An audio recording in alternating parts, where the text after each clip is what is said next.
अस्सलामुअलैकुम everyone, I am doctor Shanza Tahir and आप देख रहे हैं डॉक्टर मोटिवेशन।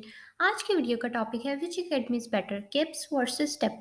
हम दोनों पर बात करेंगे, ना तो किसी को डीमोटिवेट करेंगे, ना ही किसी को डिग्रेड करेंगे, ना ही मैं किसी की फेवर में बात करूंगी। मैं जस्ट अपने एक्सपीरियंस की बेस पर बात करूंगी कि दोनों में से कौन सी बेटर है, ताकि आपको सिलेक्शन करने में हेल्प हो सके। क्योंकि मैंने अपनी एफएससी में पीजीसी से पढ़ा है एंड मैं अपनी एकेडमी में किप्स से पढ़ती थी। और मैंने बाद में अपना जो एमटी कैट का सेशन था वो स्टेप से ज्वाइन किया था, लेकिन मेरी एक फ्रेंड ने किप से ज्वाइन किया था। तो हम दोनों अपनी बुक्स, अपने एलएमएस पोर्टल और हम अपने टेस्ट सब कुछ एक दूसरे के साथ शेयर करते थे, सारे नोट्स शेयर करते थे। तो मुझे दोनों के बारे में एक्सपीरियंस है और मैं अपने एक्सपीरियंस के बेस पे सारी बात करूंगी, ना तो कोई इधर उधर की बात करेंगे और ना ही आपको कुछ डीमोटिवेट करने की कोशिश करेंगे। जस्ट मैं अपने एक्सपीरियंस को आपको बताने की कोशिश करूँगी, जिससे आपके लिए ईज़ी हो सके कि आप किस अकेडमी को चूज़ कर सकते हैं। अगर तो आप चैनल पर नए हैं, तो जल्दी से चैनल को सब्सक्राइब कर दें। सबसे पहले मैं बात करूँगी टीचर्स का डिफ़रेंस, यानी फैकल्टी का डिफ़रेंस। तो दोनों अकेडमी में ऑलमोस्ट टीचर्स जो हैं वो सेम हैं, हर जगह पे अच्छे टीचर्स भी हैं, तो बहुत अच्छे कॉन्सेप्ट्स देते हैं। और ये टोटली बच्चे पे डिपेंड करता है, मैं किसी भी टीचर को कभी ब्लेम नहीं करूँगी। ये टोटली बच्चे पे डिपेंड करता है कि वो कितना कॉन्सेप्ट जो है वो ग्रास्प कर रहा है, या वो कितना अपने आप पर फ़ोकस कर रहा है, या वो कितना पढ़ाई कर रहा है। क्योंकि एमडी कैट जो है वो मोस्टली सेल्फ बेस्ड होता है, सेल्फ स्टडी पे डिपेंड करता है, आपके सेल्फ एनालिसिस पे डिपेंड करता है, ना कि टीचर पर डिपेंड करता है। तो बहुत हद तक ये बच्चे पर खुद डिपेंड करता है कि वो कौन-सी अकेडमी जा रहा है, ये डिपेंड नहीं करता, ठीक है? और फैकल्टी हर जगह पे अच्छी होती है। तो आपने कभी भी किसी टीचर को या किसी फैकल्टी को ब्लेम नहीं करना, ये आप पर डिपेंड करता है कि आप किस तरह से लेके चल रहे हैं अपनी स्टडीज़ को। एक और बात आप ये फ़ोकस कर सकते हैं कि आप अपने किसी सीनियर से, कज़न से, या आपका कोई फ़ेलो जो पहले कर चुका है, उससे आप थोड़ी-सी गाइडलाइन ले सकते हैं कि कौन-सी अकेडमी का कैंपस जो है वो किस सिटी के अंदर बेटर है, क्योंकि सिटीज़ से थोड़ा-सा वेरी करता है उनका सिस्टम, उनका थोड़ा-सा फैकल्टी का सिस्टम, थोड़ा-सा उनका पढ़ाने का सिस्टम जो है, उनका थोड़ा-सा स्केड्यूल जो है वो हर सिटी के डिपेंड करता है। तो अगर आपको इसके रिगार्डिंग किसी सीनियर से, कज़न से या किसी फ़ेलो से हेल्प मिल जाती है तो बहुत अच्छा है, आप उनसे पूछ के सिलेक्ट करें। लेकिन अगर आपको हेल्प नहीं मिलती तो डिस्क्रिप्शन के अंदर मेरा इंस्टा का लिंक है, तो आप मुझे इंस्टा पे कांटेक्ट कर सकते हैं। तो मैं अपनी पूरी ट्राई करूँगी कि मैं आपको किसी अपने दोस्त से, किसी से पूछ के ज़रूर बता दूँ कि आपकी सिटी के अंदर कैंपस कौन-सी अकेडमी का बेटर है। नेक्स्ट पर हम बात करते हैं फ़ीस स्ट्रक्चर की। तो किप्स का फ़ीस स्ट्रक्चर जो है वो स्टेप से थोड़ा-सा ज़्यादा है, इतना ज़्यादा नहीं होता। जैसे कि मैं सपोज़ कर लेती हूँ, हमारी बारी में किप्स की फ़ीस जो थी वो 37,000 थी एंड स्टेप की जो फ़ीस थी वो 32,000 थी। तो इतना ज़्यादा फ़र्क नहीं था, लेकिन थोड़ा-सा जो फ़ीस स्ट्रक्चर होता है वो किप्स का ज़्यादा होता है as compare to the step. Next पे मैं बात करूँगी स्कॉलरशिप्स की। तो स्कॉलरशिप्स जो है वो स्टेप बहुत ज़्यादा देता है। स्टेप जो है वो उसका सेल्फ असेसमेंट टेस्ट भी होता है, किप्स का भी होता है, लेकिन किप्स जो है वो सिर्फ फर्स्ट, सेकंड और थर्ड पोजीशंस को अपने जो है कैंपस के, उनको देता है स्कॉलरशिप। जबकि एज़ कम्पेयर टू किप्स जो स्टेप होता है हमारे पास, वो काफ़ी ज़्यादा बच्चों को स्कॉलरशिप देता है। वो ऑलमोस्ट 20 टॉप 20 स्टूडेंट्स को स्कॉलरशिप दे देता है, तो वो काफ़ी अच्छी बात है। तो काफ़ी ज़्यादा बच्चों को स्कॉलरशिप्स मिल जाती है। मुझे खुद स्कॉलरशिप मिली थी स्टेप के अंदर। आई डोंट रिमेंबर एग्ज़ैक्टली कि कितना स्कोर था, 87 था या 91 था, इन दोनों में से कोई एक स्कोर था मेरा आउट ऑफ 100। तो मुझे उनके सेल्फ असेसमेंट टेस्ट के बेस पे स्कॉलरशिप मिली थी और मैंने पूरा एमडी-कैट अपना फ्री किया था। तो मुझे उन्होंने बिक्स बुक्स अपनी फ्री दी थी, मुझे सारे प्रैक्टिस टेस्ट सब कुछ उन्होंने फ्री में दिया था। तो आप भी ये स्कॉलरशिप को अवेल कर सकते हैं। अगर आप चाहते हैं कि आप किसी अच्छी अकेडमी में पढ़ें, तो आप ज़रूर असेसमेंट का टेस्ट दें और आप ज़रूर ये स्कॉलरशिप को अवेल करें। इस तरह से एक आपके पेरेंट्स पे जो बर्डन होता है, आप रिपीट कर रहे हैं अगर, तो उन पे एक बर्डन होता है कि आपको दोबारा फ़ीस देनी पड़ रही है, तो आप ये बर्डन उनके से बचा सकते हैं। साथ ही साथ हमारे पास कुछ नीड बेस्ड स्कॉलरशिप्स भी होती हैं, ये किप्स में भी होती हैं, स्टेम में भी होती हैं। तो आप अपनी एडमिन से, जिस भी अकेडमी में आप जा रहे हैं, उनकी एडमिन से कॉन्टैक्ट कर सकते हैं, तो वो उसके हिसाब से होती हैं। और साथ में किनशिप की भी हमारे पास स्कॉलरशिप्स होती हैं, जो किप्स में भी होती हैं और स्टेप में भी होती हैं। लेकिन एज़ कम्पेयर टू किप्स, हमारे पास जो स्टेप है, उनके पास ज़्यादा स्कॉलरशिप्स हैं और वो ज़्यादा बच्चों को स्कॉलरशिप देते हैं, ताकि ज़्यादा से ज़्यादा बच्चे जो हैं एमटीकैट की तैयारी कर सकें। नेक्स्ट पे जो मेरे पास डिफरेंस आता है, that is the system difference. System difference जो है वो दोनों अकेडमीज़ का बहुत ज़्यादा है। किप्स के अंदर हमारे पास 6 डेज़ जो है वो लेक्चर होता है और 1 दिन जो है वो टेस्ट होता है। इस तरह से वो काफ़ी डेप्थ में जाके लेक्चर देते हैं। अब आप खुद अंदाज़ा लगा लें कि एक टॉपिक का लेक्चर जो है वो 6 दिन चल रहा है, तो वो कितनी डेप्थ में जाएँगे, हर चीज़ पर फ़ोकस करेंगे, वो आपके कॉन्सेप्ट को बिल्कुल क्लियर कर देंगे।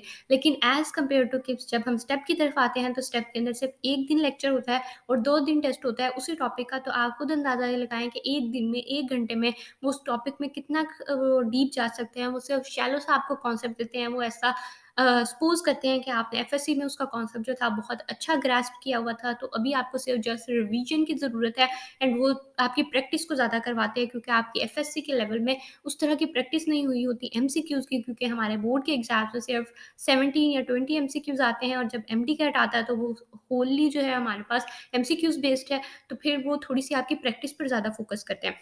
लेकिन आप पे जो डिपेंड करता है कि आपने अपने लिहाज से कौन-से सिस्टम को चूज़ करना है, क्योंकि किप्स के अंदर वो कॉन्सेप्ट बहुत अच्छा दे रहे हैं एंड स्टेप के अंदर वो प्रैक्टिस बहुत अच्छी करा रहे हैं। तो अगर आप किप्स में जाते हैं तो आपका कॉन्सेप्ट तो बहुत अच्छा क्लियर हो जाएगा, लेकिन आपकी इतनी अच्छी जो है प्रैक्टिस नहीं हुई होगी, तो फिर आपको अपनी प्रैक्टिस पर खुद फ़ोकस करना है।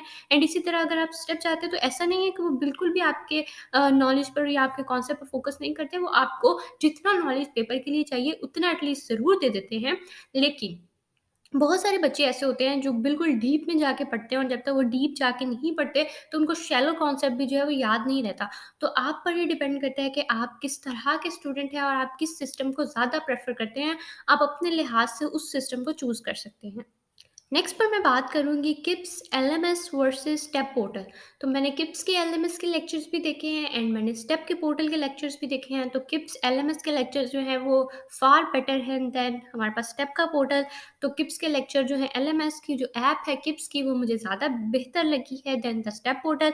तो आप इस लिहाज से भी दोनों का डिफ़रेंस कर सकते हैं कि किप्स की हमारे पास जो ऐप है वो ज़्यादा अच्छी है या स्टेप की। तो मुझे किप्स की जो पर्सनली ऐप है, मैंने दोनों की यूज़ की है, तो मुझे किप्स की ऐप जो है वो ज़्यादा अच्छी लगी है।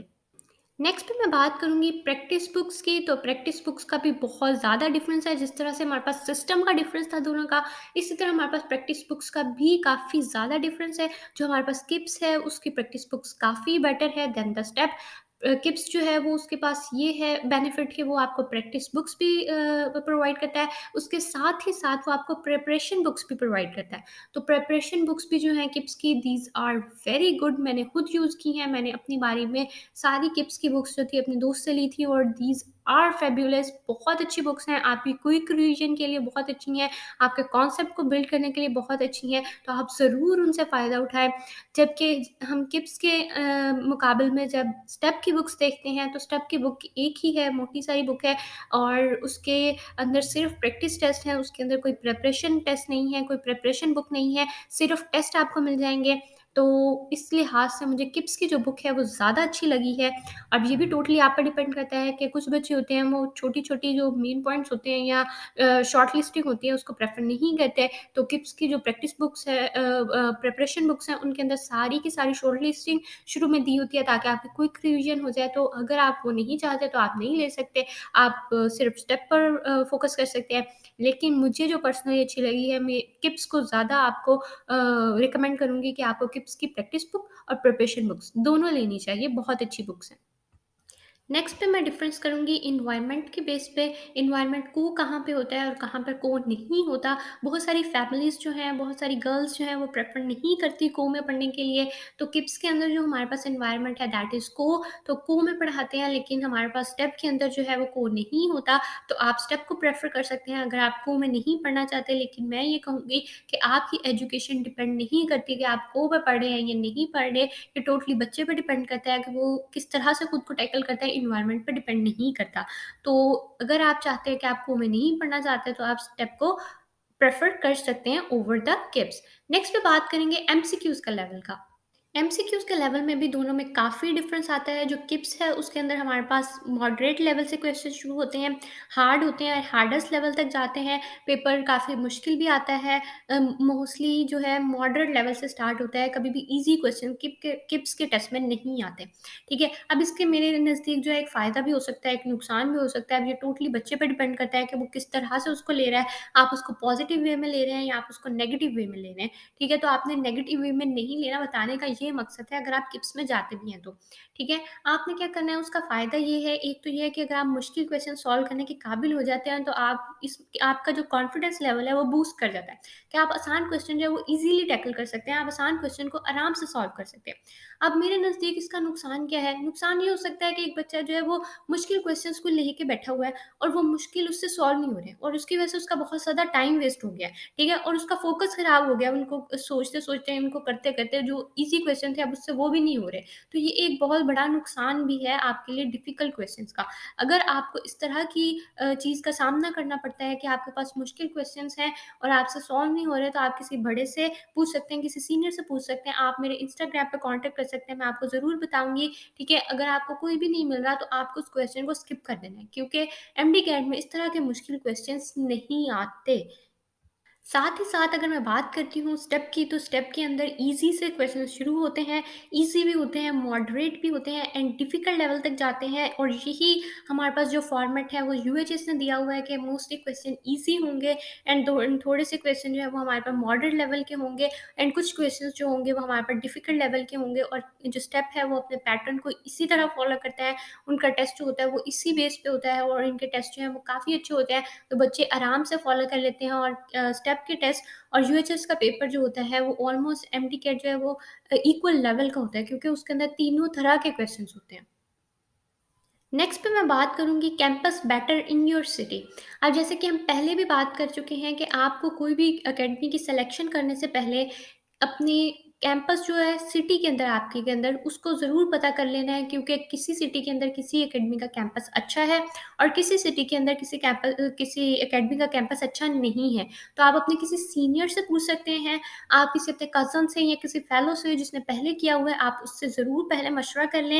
एडमिशन लेने से पहले अगर आपको कोई भी नहीं मिलता, तो आप मेरे साथ इंस्टाग्राम पे कॉन्टैक्ट कर सकते हैं।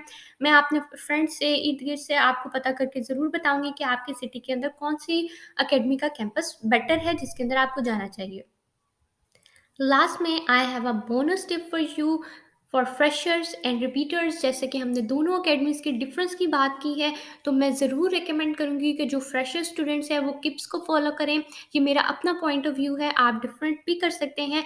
जैसे कि मैं फ्रेश थी, लेकिन मैंने दोनों से पढ़ा था, लेकिन मैंने एक्चुअल में ज्वाइन जो थी वो स्टेप की थी। तो ये हर बंदे पे खुद भी डिपेंड करता है, लेकिन आपको दोनों को लेके चलना है। मैं ज़रूर रिकमेंड करूँगी कि अगर आप फ्रेशर स्टूडेंट हैं, तो आपको किप्स जॉइन करनी है, क्योंकि आपके कॉन्सेप्ट्स इतने अच्छे नहीं हैं, तो आपको अपने कॉन्सेप्ट्स को पहले बिल्ड करना है। जब तक कॉन्सेप्ट बिल्ड नहीं होंगे, तो एमसीक्यूज़ तो सॉल्व होने ही नहीं है, ठीक है? तो फिर आप जितनी मर्ज़ी भी प्रैक्टिस करे जाएँ, तो आपको कहाँ से याद रहने जब आपका कॉन्सेप्ट ही नहीं है उस टॉपिक का।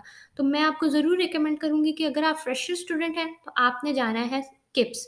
आपने किप्स के लेक्चर लेने हैं, क्योंकि उनके लेक्चर्स बहुत अच्छे होते हैं और बहुत डेप्थ में जाके कॉन्सेप्ट को आपको क्लियर कर देते हैं। नेक्स्ट में मेरे पास आते हैं रिपीटर। अगर तो आप रिपीटर हैं, तो आपने जाना है स्टेप, क्योंकि आपके कॉन्सेप्ट जो है पहले से ही मोस्टली क्लियर हुए हुए होते हैं।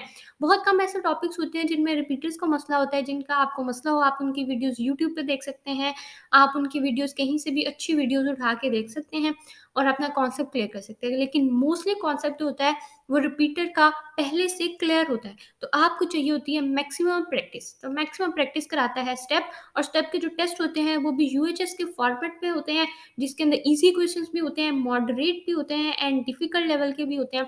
तो ये रिपीटर्स के लिए एक बहुत फ़ायदे की बात है। तो मैं आपको ज़रूर रिकमेंड करूँगी, ये मेरी तरफ से एक बोनस टिप है और मेरे एक्सपीरियंस की बेस पे है। अगर आप फ्रेशर हैं, तो आपको किप्स जॉइन करनी है एंड अगर आप रिपीटर हैं, तो आपको स्टेप जॉइन करनी है। लेकिन ये 100% श्योर नहीं है, ये बच्चे पे खुद भी डिपेंड करता है, उसकी मेंटालिटी पे भी डिपेंड करता है, आपके मेंटल लेवल पे भी डिपेंड करता है, आप कितना हार्ड वर्क करते हैं, आप कितना फ़ोकस्ड रहते हैं। तो ये बिल्कुल भी मैं 100% नहीं कहूँगी कि अगर कोई रिपीटर है तो वो स्टेप जॉइन करेगा तो उसका एडमिशन हो जाएगा, और अगर कोई फ्रेशर है तो वो किप्स जॉइन करेगा तो उसका एडमिशन हो जाएगा। बहुत सारे बच्चे घर बैठ के बगैर किसी अकेडमी के भी एडमिशन सिक्योर कर लेते हैं, और बहुत सारे लोग अकेडमीज़ जाते हैं और उनका एडमिशन नहीं हो पाता, तो ये बच्चे पे खुद डिपेंड करता है। लास्ट में मैं आपको यही कहूँगी, thank you so much for watching. अगर आपका कोई क्वेश्चन है, अगर आपकी कोई क्वेरीज़ है, तो आप कमेंट कर सकते हैं या मेरे साथ इंस्टा पे कॉन्टैक्ट कर सकते हैं। Thank you so much.